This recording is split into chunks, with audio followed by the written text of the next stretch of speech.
all these people may be saying, man, I just think y'all just doing a little too much. This is a Mediaite piece. The disturbing rise of Nick Fuentes highlights dangers of alternative media in an anti-woke world. Who is Nick Fuentes? It says right here, in recent weeks, far-right provocateur. He heads up the Boogaloo Boys, No, he doesn't. No, he doesn't.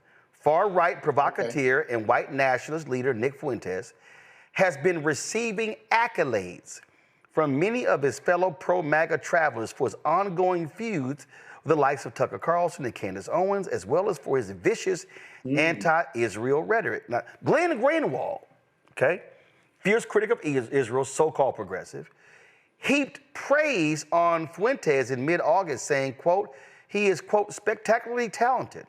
I mean, he's like a very rare, generational talent in terms of his ability to go before the camera, attract attention, be charismatic, but he's not like a ranter and a raver. Nick Fuentes is very well read, very, very informed. There aren't a lot of folks who know more about Nick, who know more about the topics Nick Fuentes covers. And Nick Fuentes is very impressive. Added Greenwald, the former Guardian journalist turned podcaster. Congo, Glenn Greenwald is literally talking about an absolute, flat-out, decrepit racist.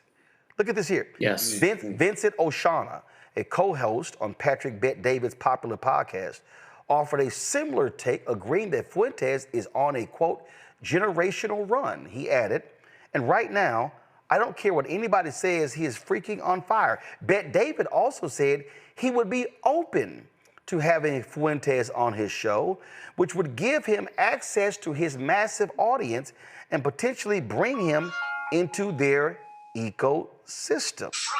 Last point. Who is Nick Fuentes, Congo? Oh, he's the racist who went with Kanye West to Mar-a-Lago and had lunch with Donald Trump. Why am I saying all of this, Congo? Because these people are openly praising somebody who is gleefully racist and a self-described white supremacist and anti-Semite. But for the right, he's their guy. So when you talk about, there are no guardrails. There is not. These are individuals. So I was on. Remember, Pat Bet-David was that fool I destroyed down in Florida.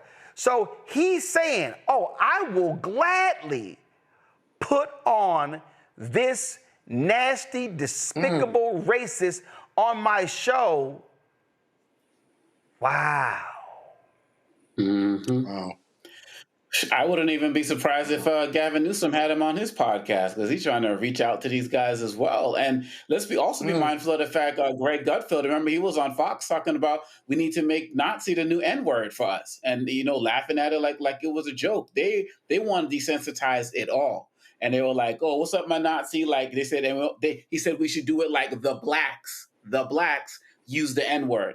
Like, we need to do that for Nazi. So all of these guys are having their moments now in the sun, but they've been doing it for years, and now they're being platformed. And it's disgraceful, but it's only more disgraceful if we don't wake up and speak to it and fight. These people who are liberals, Democrats, you want to be siding with the Nick Fuentes and them against Israel? No, you're anti-Netanyahu. This guy is anti-Jewish. It's a whole different conversation that people need to be having right now. And Nick Fuentes ain't the only one who's being platformed by these guys. They have made it impossible, or no, not impossible, but they have made it extremely difficult for people to be called a racist and lose their career, to be called an anti-Semite or homophobe or Islamophobic and lose their career.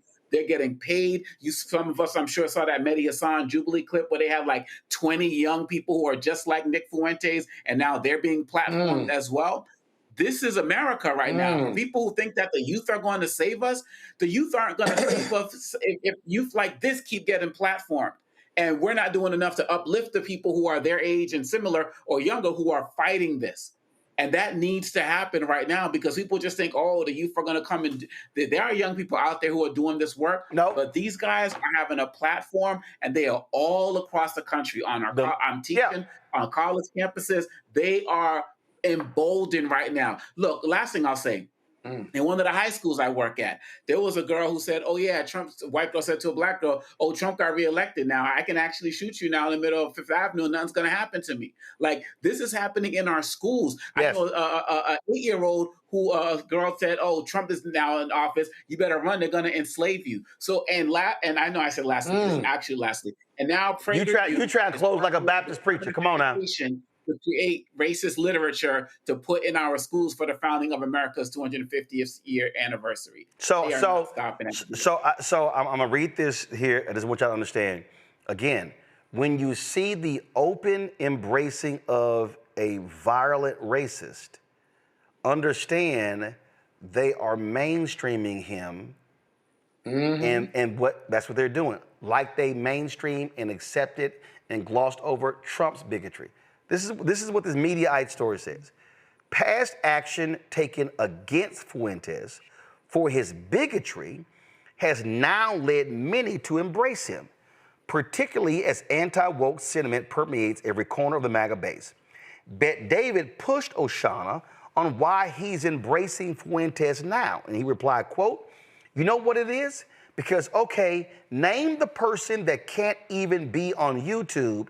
He can't be on YouTube because of the stuff that he says. They froze his bank account. Oh, y'all, the next paragraph says it. Fuentes was deplatformed in recent years over his explicit anti-Semitism, as well as his repeated calls for limiting the rights of women, minorities, and the LGBTQ community. And then there have been some stories saying he's actually gay. His regular use of violent rhetoric has also caused alarm. Now, Glenn Greenwald was praising Fuentes. Glenn Greenwald's also gay. That's insane to me. Okay? So I just want y'all to understand. I'm going to read this last one. In 2022, for example, Fuentes called for a dictatorship to get rid of, quote, the Jewish media that has made America's, quote, evil by making various things popular. Quote, sodomy is popular, you know, being gay is popular, being a feminist is popular, sex out of wedlock is popular, contraceptives are, that's all popular. That's not to say it's good, that's not to say I like that. Popular means that people support it, which they do. And it sucks, and it is what it is, but that's what we need, dictatorship. That's unironically why we need to get rid of all that. He ranted, adding, we need to take control of the media or take control of the government and force the people to believe what we believe or force them to play by our rules and reshape society. Let me say it again. I'm trying to see this quote again because I'm about to close this thing out. We need to take control of the media or take control of the government and force the people to believe what we believe or force them to play by our rules and reshape the society. So folks, this white supremacist who had lunch with Trump and Kanye, who's now being openly embraced by right-wing MAGA stars, he is now being repositioned as a voice of reason, as a generational talent. What he's saying, they are using government to force us to believe what they want us to believe. Donald Trump is weaponizing the Federal Communications Commission to force media companies to get rid of DEI and do their bidding. So what Nick Fuentes has said, MAGA is doing that. And so if they are openly embracing an anti-Semite, a bigot, a racist, what do you think the next level is? They are going to make him one of their stars. And we are gonna have a bigger bullseye on us. Y'all had better pay attention. This is why we keep telling people why they gotta watch this show, because y'all, everything we predicted was going to happen has happened. Hello, I'm Isaac Hayes III, founder and CEO of Fanbase. Listen to what I'm about to tell you. The window to invest in Fanbase is closing. We've raised over $10.6 million of our $17 million goal. That means there's room for less than 6,370 people to invest in Fanbase for the average amount.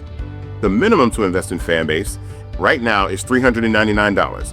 That makes you an owner in Fanbase today. Go to startengine.com/fanbase to invest. Why? Because current social apps have taken advantage of users for far too long, with content suppression, shadow banning, harmful racist content, and no real tools for monetization and equity. Fanbase has over 1.4 million users and counting, allowing anyone to reach all their following and monetize their content from day one. Social media is the new TV, and whoever owns the apps that distribute that content have the opportunity to own potential billion-dollar companies. While big platforms with uncertain futures are failing to serve their users, Fanbase is stepping up to fill the gap. Don't wait until it's too late. Invest now, invest for yourself and your future. Go to startengine.com/fanbase and own the next generation of social media.